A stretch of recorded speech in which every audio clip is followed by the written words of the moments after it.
皆さんごきげんよう、上川薫です。今回取り上げる話題は、世界最高の国はどこかというランキングについて取り上げていこうと思います。皆さんは世界の中で日本はどのような位置づけにあると考えているでしょうか。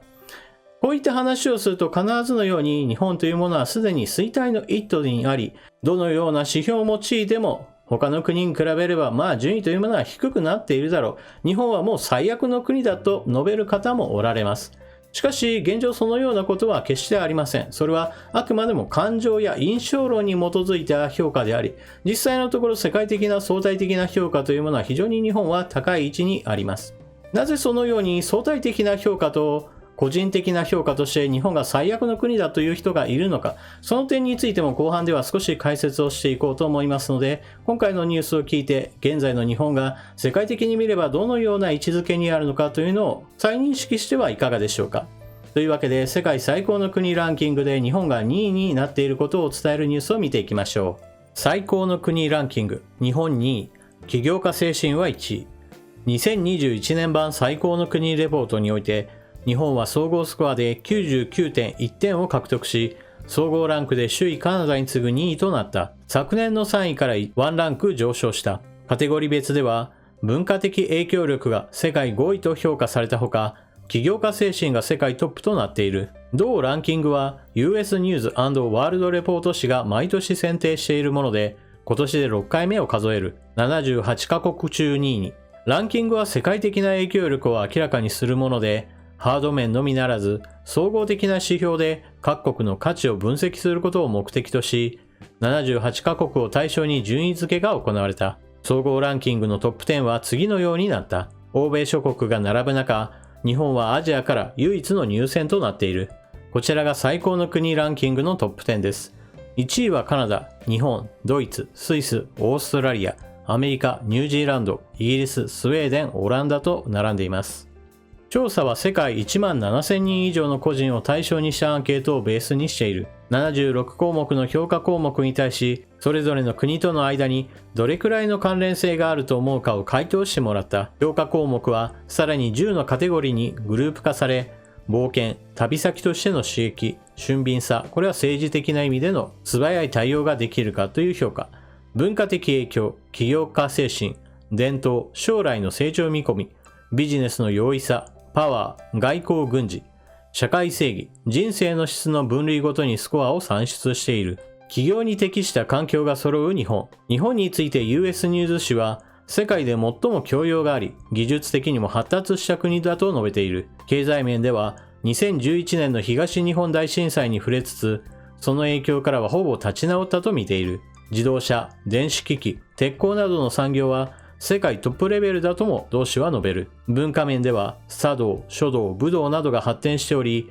寿司など食文化や各種世界遺産などでも知られると紹介している。今年度のランキングでは、日本は起業家精神のカテゴリーでトップとなり、この分野で2位のドイツと3位のアメリカを上回った。日本人が高い起業家精神を持っているかは議論が分かれそうだが、ランキングでは起業を実現しやすい環境の有無が評価対象になっており、この点でスコアを伸ばした可能性がある。カテゴリーを構成する評価項目は、他国との連携、教育人口、起業家精神、革新性、出資者へのアクセス容易性、習熟した労働力、技術的経験値、ビジネス経験値の高解度、インフラの発達、法的枠組みの発達となっている。カテゴリーとしての起業家精神のスコアは、これらの単純平均で算出された。日本がスコアを伸ばした他のカテゴリーとしては、文化的影響で世界5位、将来の成長見込み、パワーで各6位、俊敏さで7位となっている。反対に最も順位が低かったのは、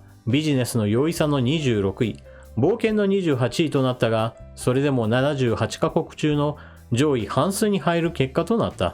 記事の中でランキングトップ10をご紹介しましたが、このランキングを見れば一つわかることがあります。それは、この国々というものを見てみればわかることなのですが、決して日本びいきのランキングではないことは明らかです。それこそ、このようなランキングを作るときに日本が上位にあると、何か日本に対してエコひいきするようなそういったランキングだろうというふうに間違った見方をされる方もおられるでしょう。しかし、この点についてはほとんど関係ないと言えます。この中に出てきた例えば起業家精神において評価が非常に高かったというのも、別に日本人が起業家精神に溢れていて、それが評価されたわけではなく、日本という国の持っている環境面が起業を起こすには非常に問題点が少ないという意味で評価が高かったのです。そういった意味では、このランキングで評価された企業においては、残念ながら日本人の起業家精神が高いかといえば高いわけではないわけですから、この点については評価が高い一方において、日本の中でユニコーン企業と言われるようなきら星のごとく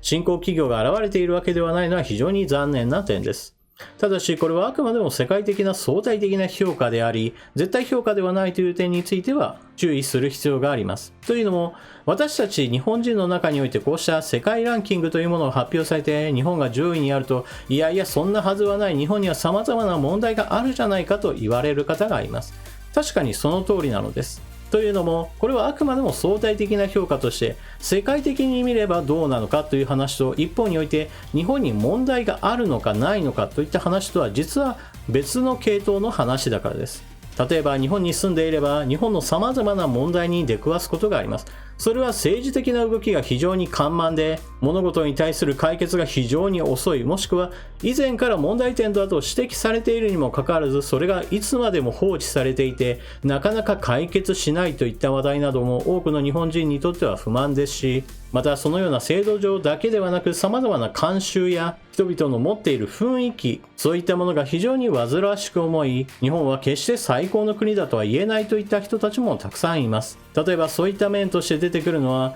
近年においては日本では重大犯罪、凶悪犯罪が増えているといった主張をされる方もいます。これなどは間違った認識なわけですが、しかし印象として強くあることが問題なのです。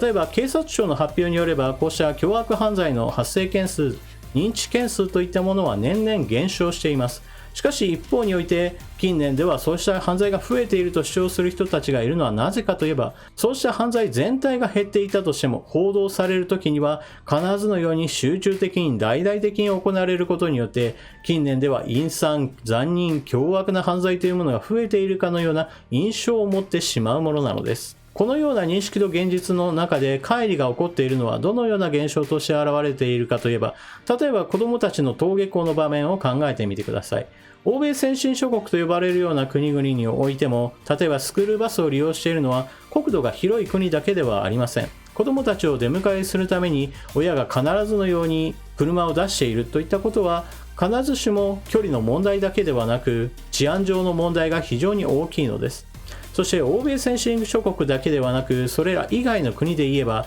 例えば家の作りにおいても日本の防犯上の治安の良さというものと比較することができます。例えば日本の場合だと、それこそ鍵をかけ忘れてしまう人たちというのもいるわけですが、海外においてはそのようなことは非常に危険な行為だと知られていますから、例えば家は常に高い壁で覆われていて、鍵は何重にもかけるし、また窓からの侵入を防ぐために窓には鉄格子が溶接されているといったことなども、まさに治安がいいか悪いかといったことの反映として現れる現象です。日本だと格子をつけることはありますが、それはネジ止めされている程度で、ちょっとした工具ですぐに取り外せるものだったりもします。そのような点が明らかに社会全体としての治安の良さといったものを表しているわけですが、日本人としては報道される時には最近窃盗が増えたねといったように、かなり印象論で語ってしまうことが多いのです。ですから今回のランキングにあるように、相対的な評価としては日本は非常に高いところにいるということは事実ですし、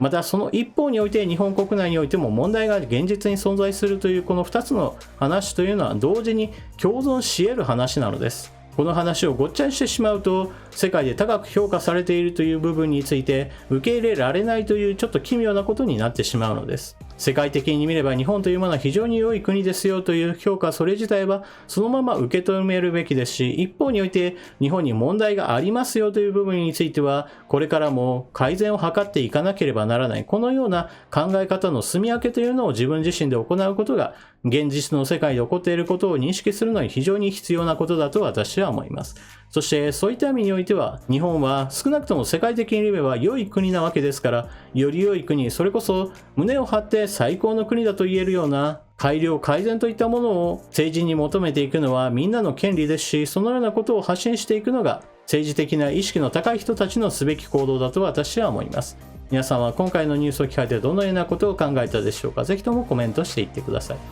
それでは動画を最後までご視聴いただきありがとうございました。チャンネル登録していない方はぜひともチャンネル登録を、そして動画を見終わったら評価ボタンのクリックもよろしくお願いします。それでは次の動画でまたお目にかかりましょう。またね。